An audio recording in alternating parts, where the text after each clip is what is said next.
Ay, magandang gabi po mga kababayan kong taga-lungsod ng Maynila. At sana po ay nasa mabuti kayong kalalagayan at mabuting kalusugan. Ngayon po ay araw ng linggo. Ngayon po ay araw ng palaspas. Maraming salamat sa Diyos. At awa naman ng Diyos, kahit hirap na hirap tayo, ay nakakaraos naman. Sabi nga, habang may buhay, may pag-asa. Welcome po. Ito po ay isang special report namin sa inyo, mga kababayan. At nais kong ipakiusap sa inyo, kung hindi man kalabisan, ay ako po ay may mahalagang ipaliliwanag sa inyo. Pipilitin ko sa abot ng aking makakaya na maipaliwanag ito sa lahat ng ating mga kababayan sa lungsod, sa bawat pamilya na nasa lungsod ng Maynila. Kaya po kung di kalabisan, pwede ho ba pakishare ninyo sa inyong mga barangay officials, sa inyong mga mahal sa buhay, mga kamag-anak, itong ating importanteng announcement ngayong gabi. Mga kababayan, hihiramin ko lang po saglit at sana'y manatili kayong sumubaybay sa broadcast na ito, sapagkat iisa-isahin ko po ang detalye ng bago nating plano sa lungsod ng Maynila upang maibsan ang nararanasang kahirapan at mga nahihirapan sa kinakaharap nating kalaban at krisis na si COVID-19. Mga kababayan, ang inyo pong pamahalang lungsod, sa abot ng kanyang makakaya, ay naghanda sa maliit naming kaparaanan. Naghanda kami ng pananalapi upang ibili ng pagkain sa hindi maiiwasang hirap ng epekto ng lockdown. At naghanda rin, naging successful ang paghahanda ng salapi, at naghanda rin tayo ng plano kung paano ipamimigay ito sa ating mga kababayan nang hindi tayo lumalabag sa panawagan at polisiya ng ating national government. Social distancing and quarantine and curfew. Sa mga nabigyan na, ipinagpapasalamat ko sa inyo na kayo ay tumugon sa panawagan na antabayanan ninyo sa inyong bahay. So kung tama ang plano ng pagbibigay, sapat ang perang pambili, ano po ang nagiging suliranin ng ating lungsod na maabot ang bawat pamilyang Manileño sa kinakaharap na krisis ngayon at marami nang nagugutom? At naipaliwanag ko po yun sa inyo noong mga nagdaang araw. Ang kulang po ay supplies, sapagkat hindi rin po natin masisisi ang iba't ibang bayan, syudad, ay bumibili rin ang kanilang mga mayor ng kanilang mga supplies para sa kanilang mga nasasakupan. At naapektuhan din ang produksyon ng pagkain, no, sa mga pabrika dala ng ating quarantine. So madalit salita, mga kababayan, out of 896 barangay sa ating lungsod, sa loob ng 13 araw, walang humpay, walang tigil, pagtutulungan, pagkakaisa ng lahat. Naabutin kayo sa takdang oras. We continue to fail you. Our shortcomings.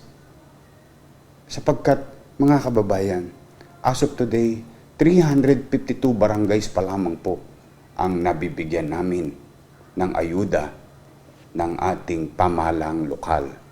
At kasama na rin dyan ang mga donasyon ng tao at tulong ng national government. May natitira pang 544 barangays na hindi pa nabibigyan ng ayuda. At yung ating pangarap na abutin ng 350,000 families, ang naitala po ng mga barangay chairman sa buong Maynila, base sa kanilang barangay, ay umabot po ng 568,000 families. Ang naipamahagi pa lang po natin Kahit na kami mag-ikawus, mag-impake araw-araw at magantay na mga supplies, 235,072 families pa lamang po ang nabibigyan natin. Kaya mga kababayan, hindi nyo ko masisi na talagang yung aking pangamba, gabi-gabi, hindi ako makatulog kung paano ko kayo aabutin. Paano kayo tutulungan ng inyong pamalang lungsod? Paano namin mapagtatagumpayan na makagaan kami sa inyong katatayuan, sa inyong pakikipagtulungan sa pamahalaan sa kanyang panawagan na tayo mag-quarantine, kapalit na sakripisyo sa inyo. Bilang ama ninyo sa lungsod ng Maynila at bilang ama ng tahanan, kung ituturing natin ang syudad ng Maynila ay tahanan, napakasakit sa isang ama kung gaano mo nakikita ang iyong mga anak ay nagugutom. Kaya po talagang halos nagmamakaawa ko sa mga tao, sa mga politiko, sa may kaya, sa medyo nakakaluwag, na talagang tulungan tayo. Dahil sa pag-aalala ko bilang ama ninyo, natugunan ang gutom ng bawat pamilyang Manileño. Mga kababayan, yan po ang naging suliranin. Pero hindi po yan lamang ang gusto kong ibigay sa inyo, mga kababayan. Salamat sa Diyos. Salamat sa Diyos. Kaninang madaling araw, ako po at 10 ng aking mga kasama. And I would like to thank the team. Vice Mayor Hani Lacuna, mga konsehal, mga department head, chief of staff, administrator, secretary. A very good team. Nakaisip po kami ng kaparaanan. At pagkatapos noon, ay tinawagan ko sila lahat at nag-meeting-meeting kami. Dahil hindi po talaga ako mapakali. Hindi ko talaga matiis sapagkat alam ko po ang pakiramdam ng isang mahirap na kumakalam ang sikmura. Mahirap ka na bago may krisis, pinahirapan ka palalo dahil sa krisis. Kaya po, ang inyong lingkod, 10 ng aking mga kasama, sa maliit naming kaparaanan, nais kong ipabatid sa inyo. Nakagawa po kami ng bagong solusyon. Itong solusyon na ito, sana maging sapat kahit papaano na maibsan man lamang ang inyong pinagdaraanan ngayon. Mga kababayan, kami po ng mga abogado, konsehal, vice mayor at department head ay nagplano na isang tabi ang mga ibang proyekto ng lungsod. Katulad ng naipangako ko sa inyo, kung maalala nyo mga kababayan, sa mga entablado ng kampanya, anong sabi ko sa inyo? Tao muna bago kalsada. Kung inyo pong naalala.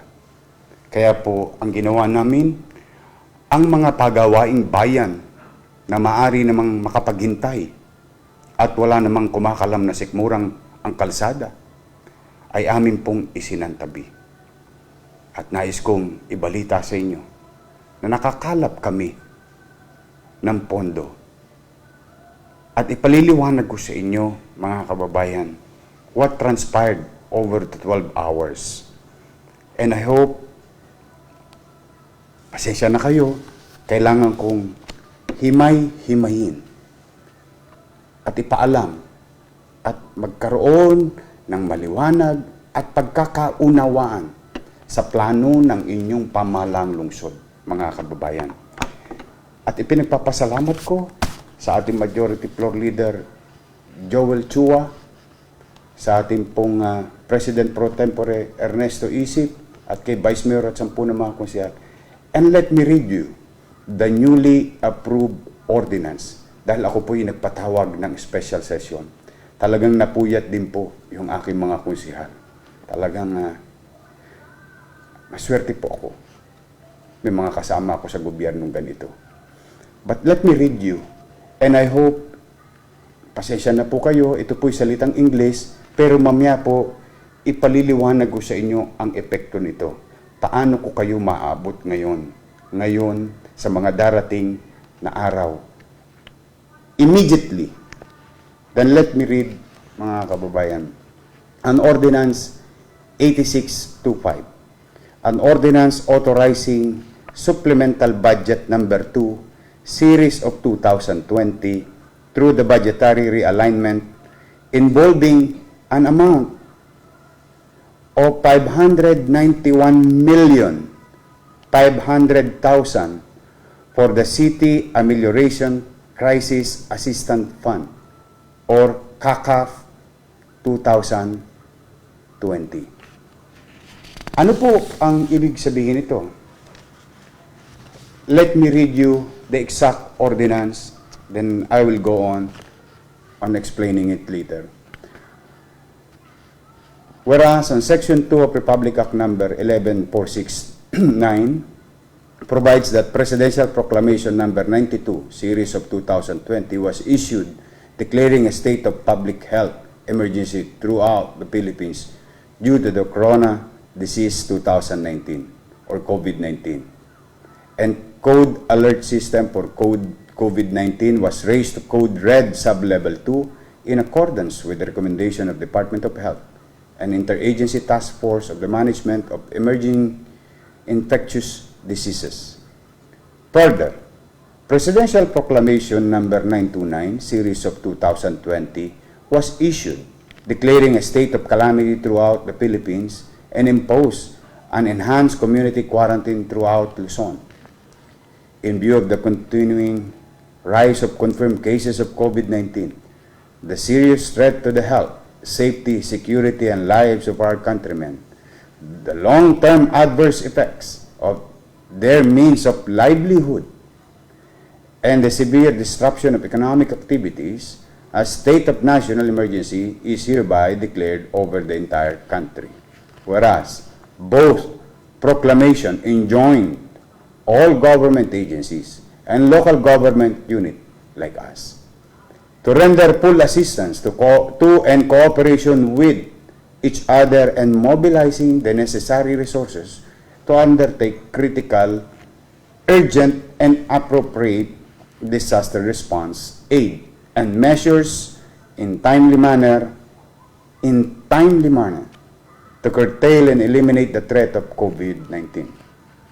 Whereas, in the same law, the President is empowered to ensure that all local government units are acting within the letter and spirit of the rules, regulations, and directives issued by the national government pursuant to the said law, and are implementing standards of community quarantine consistent with what the national government has laid down for the subject area, while allowing the LGU to continue exercising their autonomy on matters undefined by the national government or are within the parameters it has set, and are fully cooperating towards the unified, cohesive, and orderly implementation of the national policy to address COVID-19. Section 4, close parenthesis G of Republic Act 11469.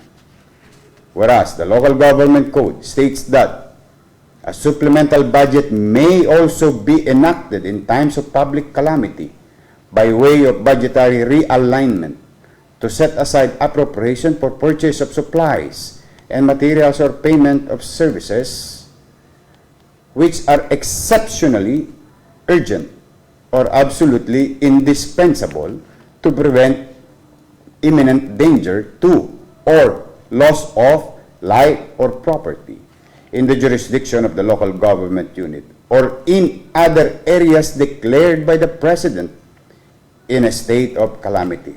Such ordinance shall clearly indicate the source of funds available for appropriation as certified under oath by the local treasurer and local accountant, attested by the local chief executive, and various items of appropriation affected and reasons for change, Section 321 of Republic Act 7160.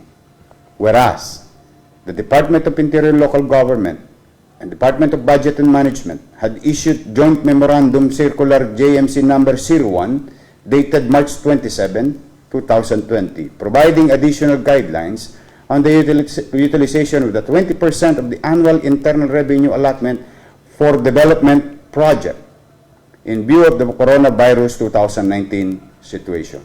Whereas, consequently, the following policies, guidelines were provided for the local government unit to comply to it. 2.3. Ito po yung ating mga pinagkuunan ng basihan. All COVID-19 related expenses to be funded by the LGU should be part of the respective approved AIP. In case the COVID-19 related expenses are not among those included in the approved AIP, the Local Development Council shall prepare a supplemental investment program for the purpose to be approved by the local sanggunian, which inaprubahan po kanina. 2.4, in case LGU opt to realign their existing PPAs under the 20% development fund, including continuing appropriation from previous years, 20% development fund for COVID-19 related expenses as authorized under this JMC. The LGUs concerned shall effect changes in the respective annual budgets through the following. A. Changes in annual budgets through the supplemental budget in accordance with Section 321 of the Code and Article 417 of its IRR as amended by the Administrative Order Number 47 Series of 1993. Whereas, today the City Council was called by yours truly for the purpose of approving Resolution Number 2 Series of 2020 of the Executive Committee of the City Development Council entitled A Resolution Approving the Amendment of the Annual Investment Program, Issuance of Supplemental Investment Program for 2020 in relation to the creation of the City Amelioration Crisis Assistance Fund or CACAF in support of the financial assistance to the residents of the City of Manila of 1,000 pesos per beneficiary for the total of 591,500,000. Ipaliliwanag ko po yan mamaya. Whereas the supply of basic commodities has been scarce due to the high demand and production challenges causing the difficulties in the immediate distribution of relief goods to the entire population of the City of Manila. Now, therefore, be it ordained by the City Council of Manila in session assembled that Section 1, mga barangay chairman ha, mga barangay official, mga mamamayan, pasensya na po kayo. Gusto ko lang maliwanag tayo. Ha? Section 1. This ordinance shall be known as City Amelioration Crisis Assistance Fund, CACAF 2020. Section 2. The supplemental budget of the City Government of Manila for fiscal year 2020 in the amount of 591,500,000 through budgetary realignment for the City Amelioration Crisis Assistance Fund is hereby approved. Section 3, Sources of Fund. The sources of fund for the supplemental budget in total amount of 591,500,000 shall be derived from the following sources. Office of the Mayor, Maintenance and other operating expenses, 200 million. Manila Department of Social Welfare, MOE, 124 million. City Development Fund, 20% of City Development Fund, 265,500,000. Total of 591,500,000. Use of funds. Use of funds, the amount of 591 million and 500,000 is hereby appropriated for the supplemental budget of the City Government of Manila as CACAF under the MOE donation account of Manila Department of Social Welfare. Section 5. Ito po, mga kababayan. Pakinggan niyo po ito. Section 5. Beneficiaries. The amount of 1,000 pesos per beneficiaries shall be given to the barangays identified beneficiaries as financial assistance to be distributed in 896 barangay in the city of Manila to cushion the effect of COVID-19 crisis and to enable the people of Manila to purchase much needed food and supplies for their survival. Section 6, para sa mga barangay officials. The amount appropriated in this ordinance shall be coursed through the barangay concerned, who shall be in charge of proper liquidation of the said fund subject to existing laws, rules, and regulations. Section 7, Effectivity Clause. The ordinance shall take effect immediately after its approval. This ordinance was finally enacted by the City of Manila April 5, today, 2020, signed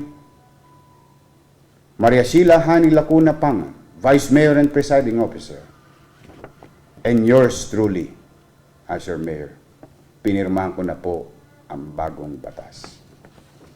Mga kababayan, alam ko po nakayayamot yung iba sa inyo dahil ang haba nung salitang English. Let me explain it to you, furtherly, our plan. Ang naitala ng inyong mga barangay chairman sa buong Maynila ay total of 568,000 families. No? Ang ating pong inilaan na pondo, 591,500,000. Ano po ang ibig sabihin? Marami, 352 barangays, nakatanggap na po sila ng mga pagkain. Humigit kumulang siguro more or less about 400 plus. Humigit kumulang. Ang value, mga kababayan. Ngayon, dahil sa gusto kong tupdin ang pangarap ko sa bawat isa sa inyo na walang maiiwan, ang ginawa po ng inyong pamahalang lungsod, yung mga pagawaing kalsada, mga beautification, mga koloretes, para maging maayos ang lungsod, ay akin munang isinantabi. At nilikom namin ang mga salaping iyon, at hindi naman po sa pagbubuhat ng bangko, naging masinop ang inyong pamahalang lungsod simula July 1. Kaya po tayo may pera. Nililiwanag po natin, naigawa na po ang budget for 2020 nang walang COVID-19. Ngayon, kailangan natin baguhin at kaya naman gawin yung batas at binago natin. So, madalit salita, mga kababayan, bawat isang pamilya, 568,000 families as per total of the listed of barangays in the respective barangays. Tatanggap po kayo kaysa hintayin nyo pa ho yung pagkain laging nadidelay dahil nga sa kulang ang supply, ay bibigyan na po kayo ng pamahalang lungsod ng Maynila ng tig-1,000 piso. Tatanggap po kayo ng 1,000 pesos each family. More than sa hinihintay ninyong food box. Okay. So, maliwanag po tayo. Okay. Ano po ang plano, Mayor? Ayan. Isa-isahin po natin, ano? At, sana ma-share nyo ito para maliwanag sa ating mga kababayan. Ano po ang plano? Priority po natin bibigyan yung 544 na barangays na hindi pa nabigyan ng food box. Okay. So, ibig sabihin, mauuna na silang mabibigyan. At sinisigurado ko mas mabilis po ito. Mas mabilis. So, uunahin natin yung 544 barangays na hindi pa nakatanggap ng ayuda sa lungsod ng Maynila. Okay. Mayor, paano naman kaming mga nakatanggap na ng food box? Kami ba ay mapapabilang din sa tutulungan ng lungsod na mabigyan ng 1,000 piso para may pambili kami ng makakain namin sa mga darating pang araw? Ang sagot po, opo. Kasi po, habang nagbibigay tayo sa mga hindi pa nakatanggap ng food box, dumarating din ang ating supplies, nililikom natin, at sigurado po ako, mas madali itong pagbibigay ng cash. Kaya lahat naman ng nabigyan ng food box na, which is 235,072 families na ang nabigyan, ay bibigyan din kasunod agad ng 1,000 pesos. Mayor, argabyado naman kaming mga nahuli. Bakit hindi kami nagkaroon ng food box? Yung mga nauna, meron ng food box, magkakaroon pa ng 1,000. Hindi rin po. Ganito po yun. Yung mga nabigyan na ng food box na magkakaroon din ng 1,000 at yung bibigyang prioridad ngayon under CACAF 2020 ng cash ay patuloy pa rin namin kayong bibigyan ng food box.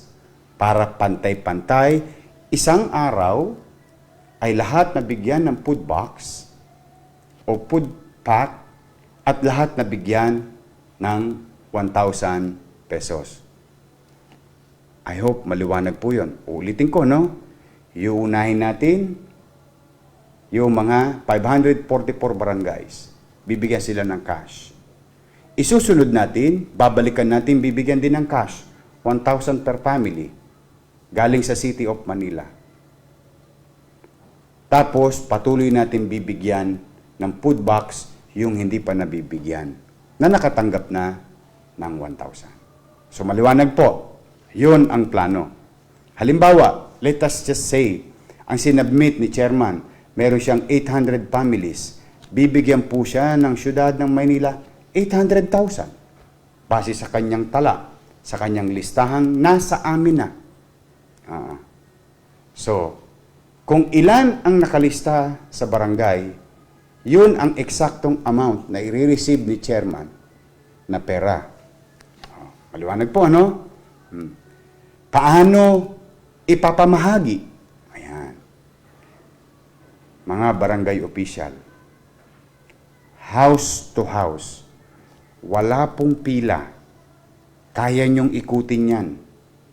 Yung inyong mga barangay, bawat pamilya na itinala ninyo ay dapat niyong bigyan ng 1,000 pesos bawat isa. Walang magaganap na pila. Huwag kayong pupunta kay Chairman at pipila kayo.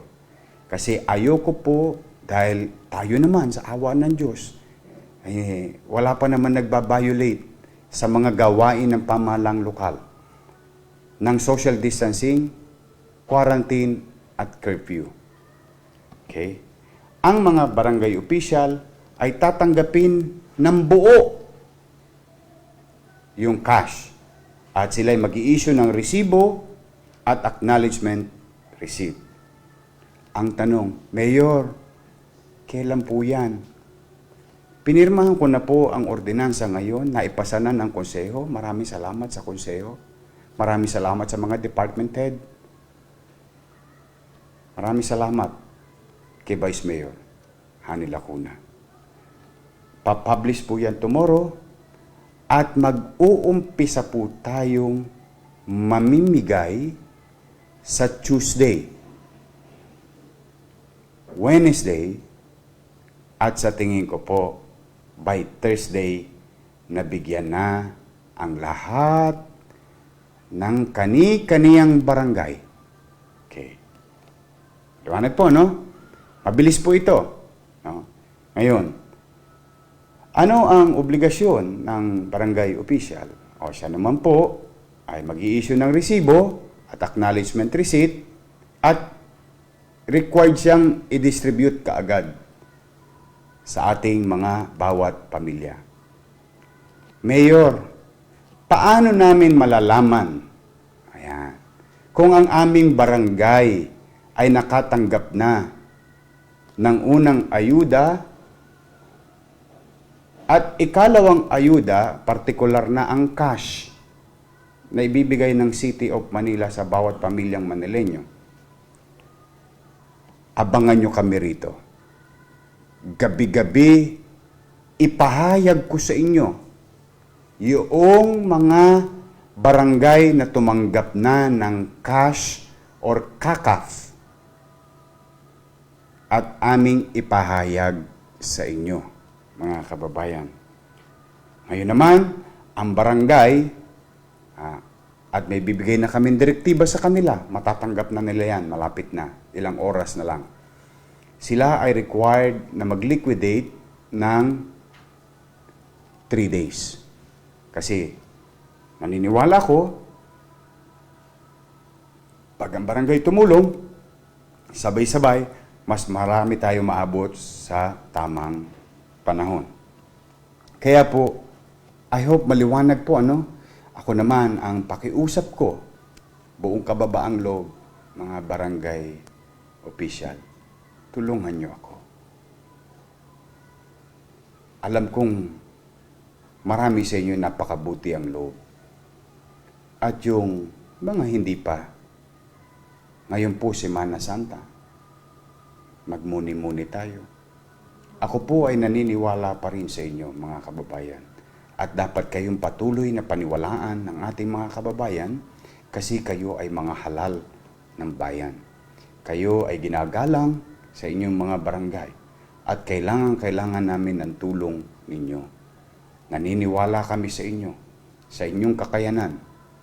At ang pinakikiusap ko lang po, mga kababayan, mga kapwa ko halal ng bayan, mga barangay official. Kayo ang mga frontliners sa programang ito. Akapin natin. Iabot natin ang ating mga kamay sa ating mga kapitbahay. Baka ito rin ang napapanahon na kung saan ang inyong mga nakaalitan, hindi nakasundo, ay mapagbati-bati tayo. At magkaroon tayo ng pagkakataon, magkaayos-ayos na sa ating komunidad. Pinupuri ko po kayo sapagkat sa matagumpay na pagbibigay at pagsunod ninyo sa mga lituntuning aming ginagawa at mga ayudang ibinibigay sa ating mga kababayan sa lungsod. Kaya maraming salamat sa inyo. Kaya po, mga kababayan, Tuesday, Wednesday, Thursday. Ang goal, tapos na ng Thursday. At tingin ko naman, kaya yang gawin ng inyong lungsod.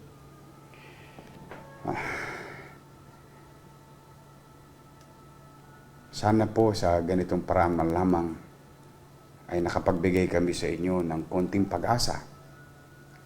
Huwag kayong mag-alala. Katulad ng lagi ko sinasabi, kapag tayo na corner, na pader, gagawa tayo ng mga kaparanan. Hindi tayo titigil. Damandama ko po ang hirap ninyo. Ang hirap-hirap. Ang hirap ng nakukulong sa bahay. Mainit. Walang makain. Kaya po kumisan yung iba natin mga kababayan, talagang nahihirapan kundi lumalabas. Huwag po. Stay home. Stay safe. Stay healthy. Yun lang naman ang hiningi namin. At katulad na nangyari ngayon, hindi ko lubos akalain. Sa hawa ng Diyos, I don't know what transpired. But it's Palm Sunday. We came up with an idea. on how to reach you as soon as possible. Salamat sa Diyos. Kaya yung panawagan naman ng pamahalaan, yun naman ang ating sundin. Kami naman hindi titigil ng mga kaparaanan, mga kababayan. Kaya po, yan ang mahalagang impormasyon na aming pinababatid sa inyo at ang inyong mga message nyo sa akin na talagang kung ang puso lumuluha at makikita po ninyo yung hinagpis na nararamdaman ko sa hirap na dinadanas ninyo. Pero huwag kayong mag-alala. May awa ang Diyos. Makakaisip at makakaisip tayo. Basta nagtutulungan lang tayo, mga kababayan. Basta tulong-tulong lang. Isang tabi natin ang mga hindi pagkakaunawaan, ang pagbibigay-bigay ng halaga sa mga salita o iba-ibang meaning ng mga salita. Magkaisa po tayo. At kay Pangulong Duterte, maraming salamat. Nakita niyo mga kababayan, ang Pangulo ng Bansa, nais kong ipalam sa inyo, matapos sa mga congressman na nag-donate ng kanilang sweldo, mga konsyel ng Maynila, congressman ng Maynila, at congressman ng Bansa, ganun din ang mga sekretaryo ng Bansa. Kanina po napabalita na ang sweldo ng Pangulo, ni Pangulong Duterte, i-donate niya. Pag inisip niyo mga kababayan, maliit lang naman yun, Mayor. Opo. Hindi naman po namin binibilang kung ano na ang naibigay ng tao. Hindi namin pinagkakalandakan kung ano na ang binibigay ng mga tao, ng mga politiko. Pero sa ngayong panahon na ito, ang pangarap ko ay makita at maramdaman ng taong bayan, ng mga kaming mga politiko, magkakaiba man ng partido, magkakaiba man ng ideolohiya, magkakaiba man ng pananaw, ay nagkakaisa. Dahil ang kalaban, hindi kaming mga politiko, hindi ang taong bayan, hindi ang mamamayan, hindi tayo ang magkakalaban. Ang kalaban natin, si COVID-19. Totoo, ang bawat posisyon sa gobyerno ay may kanya-kanyang tungkulin na dapat gampanan. Pero dapat, kung hindi man kalabisan bilang Pilipino, ang hinihingi lang naman namin ay makita namin na ang mga halal ng bayan ay lumalagpas sa kanilang tungkuling inatang sa kanila ng batas.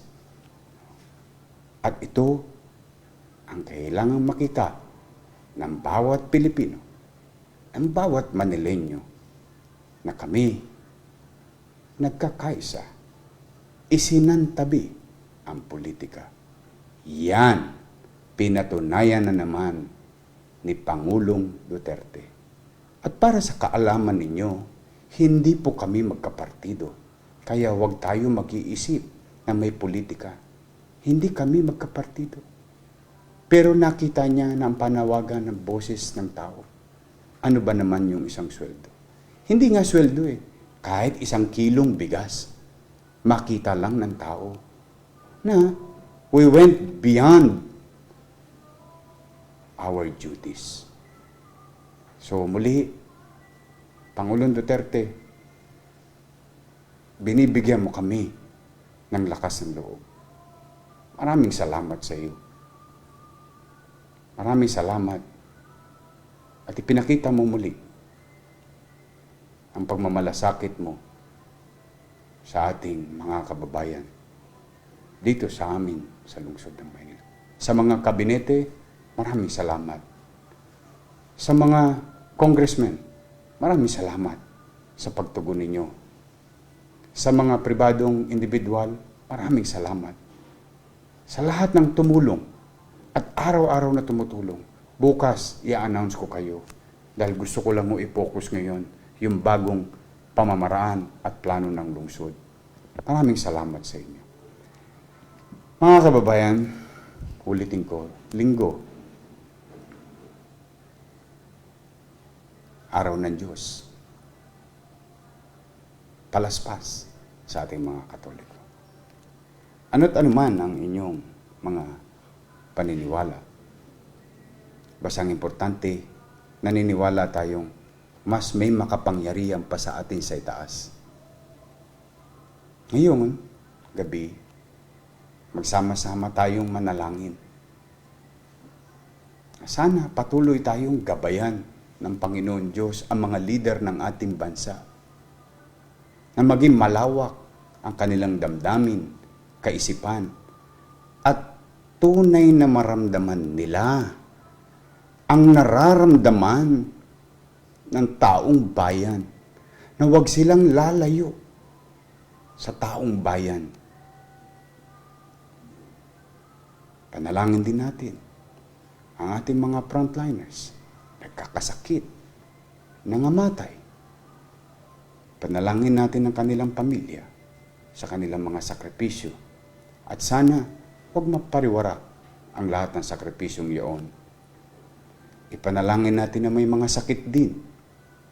Hindi lang sa COVID-19, hindi lang ang PUI. Sana hagkan sila ng Panginoon Diyos ng kanyang kamay upang sila'y gumaling na sa lalong madaling panahon. Ipanalangin din natin sa Panginoon Diyos ang mga nahihirapan mabigyan ng kaginawaan ng Panginoon Diyos. Sa atin, sa mga tagalungsod ng Maynila, lagi ko sinasabi sa inyo, sa finals, tayo-tayo rin na magkikita.